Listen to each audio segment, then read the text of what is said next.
PT Sunindo Pratama Tbk menyuntikkan tambahan modal di setor senilai 59,97 miliar rupiah ke entitas anak usahanya PT Rainbow Tubulars Manufacture. Dan langkah ini dilakukan guna mendanai pembangunan pabrik baru RTM2 serta memperkuat modal kerja.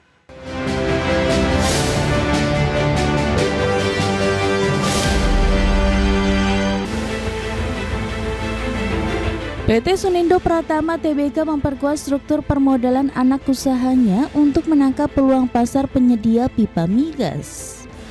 Berdasarkan keterbukaan informasinya, Persero menambah modal disetor ke PT Rainbow Tubulars Manufacture senilai 59,97 miliar rupiah.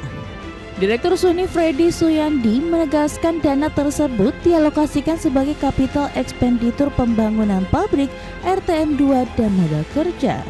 Langkah strategis ini tak lepas dari keterkaitan rantai pasok penyediaan pipa baja dan besi antara induk serta anak usaha. Tambahan kapasitas produksi RTM dilakukan guna mengantisipasi kenaikan permintaan pelanggan sekaligus memperluas lini produk baru perseroan. Manajemen optimistis ekspansi lini produksi ini dapat mendongkrak penjualan konsolidasi serta profitabilitas perseroan secara berkelanjutan. Penyaluran modal ini tergolong sebagai transaksi afiliasi sesuai POJK 42 tahun 2020 karena RT merupakan anak usaha terkendali Suni. Faktor afiliasi juga diperkuat keberadaan Sututi Lim yang menjabat komisaris utama di kedua entitas tersebut. Penguatan fasilitas produksi ini diharapkan memperkokoh ekosistem penunjang pertambangan minyak dan gas bumi nasional. Berbagai sumber, IDX Channel. Ya, pemirsa, Komisi 11 DPR RI secara resmi menetapkan calon tunggal Destri Damayanti sebagai Gubernur Bank Indonesia periode tahun 2026 hingga 2031 setelah menyelesaikan rangkaian Fit and Proper Test. Dengan demikian, Destri akan menggantikan peran Peri Warjio sekaligus memimpin Bank Sentral untuk 5 tahun ke depan. Komisi 11 DPR RI secara resmi menetapkan calon tunggal Destri Damayanti sebagai Gubernur Bank Indonesia periode 2026-2031 setelah menyelesaikan rangkaian Fit and Proper Test. Dengan demikian, Destri akan menggantikan peran Peri Warjio sekaligus memimpin Bank Sentral untuk 5 tahun ke depan. Ketua Komisi 11 DPR RI Muhammad Misbakun memastikan penetapan Destri Damayanti sebagai Gubernur Bank Indonesia melalui proses bersama bukan berdasarkan pertimbangan satu pihak. Selain menetapkan Destri Damayanti sebagai Gubernur Bank Indonesia, Komisi 11 juga menetapkan Aida S. Budiman sebagai Deputi Senior Bank Indonesia dan Solikin M. Juhro sebagai Deputi Gubernur Bank Indonesia terpilih periode 2026-2031.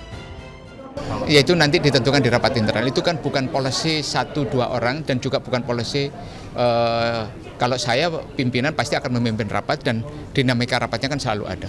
Penilaian tidak bisa bersifat individual dari satu orang seperti ketua saja. Nantinya pengesahan calon Gubernur Bank Indonesia dan calon Deputi Senior Bank Indonesia akan dilakukan dalam rapat paripurna DPR yang digelar pada 1 September 2026 mendatang. Dari Jakarta, Raharjo Patmo, Tim Liputan IDX Channel. Ya, Menteri Keuangan Purbaya Yudi Sadewa memaparkan strategi ekonomi dan fiskal pemerintah dalam penyusunan RAPBN tahun 2027.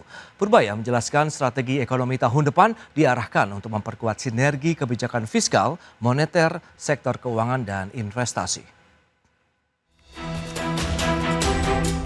Dalam rapat kerja dengan Banggar DPR RI, Menteri Keuangan Purbaya Yudi Sadewa memastikan strategi ekonomi tahun depan diarahkan untuk memperkuat sinergi kebijakan fiskal, moneter, sektor keuangan, dan investasi guna mendorong pertumbuhan ekonomi sekaligus meningkatkan kesejahteraan masyarakat. Menurut Purbaya, pemerintah akan fokus memperkuat transformasi ekonomi menuju aktivitas bernilai tambah tinggi dengan memperkuat efektivitas dan ketepatan sasaran berbagai program unggulan.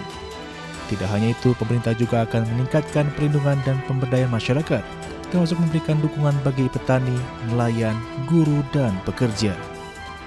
Strategi ekonomi dan fiskal tahun 2027 diarahkan dalam rangka memperkuat sinergi kebijakan fiskal, moneter, dan sektor keuangan dan investasi untuk mendukung berbagai hal berikut. Yang pertama, memperkuat transformasi ekonomi pada aktivitas bernilai tambah tinggi, kemudian memastikan program-program unggulan efektif dan tepat sasaran, dan memperkuat perlindungan dan pemberdayaan masyarakat, termasuk dukungan untuk petani, nelayan, guru, dan tenaga kerja.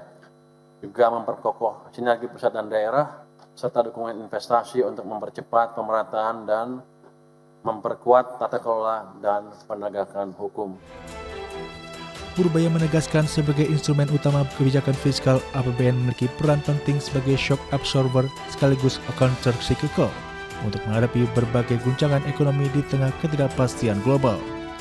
Selain itu, APBN juga didesain sebagai katalis pembangunan dengan mendorong investasi dan aktivitas perekonomian. Dari Jakarta, Tim Liputan, ID Action.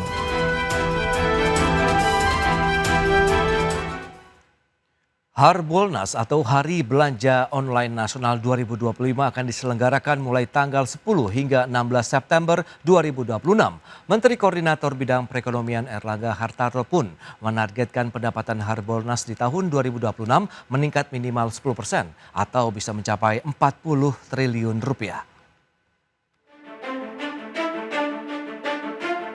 Hari Belanja Online Nasional 2026 akan diselenggarakan mulai tanggal 10 hingga 16 Desember 2026. Tidak hanya produk fashion, dalam Harbolnas 2026 nantinya akan juga menyasar produk travel agent dan juga ekosistem perdagangan online lainnya. Menteri Koordinator Bidang Perekonomian Erlangga Hartarto menargetkan pendapatan Harbolnas tahun 2026 meningkat minimal 10% atau mencapai 40 triliun rupiah dari pendapatan Harbolnas tahun 2025 sebesar 36,4 triliun rupiah.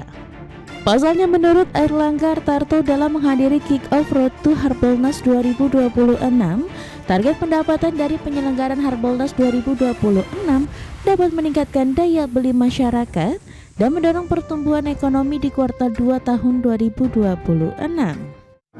Saya hadir bersama Pak Menteri Perdagangan, Pak Menteri UMKM dan Ketua dari Asosiasi IDEA terkait dengan Hari Belanja Nasional yang akan diselenggarakan tanggal 10 sampai 16 ya di bulan Desember, di mana tahun lalu itu bisa mencapai sekitar 36 triliun dan tahun ini diharapkan bisa naik 10%. Dan ini menjadi penting untuk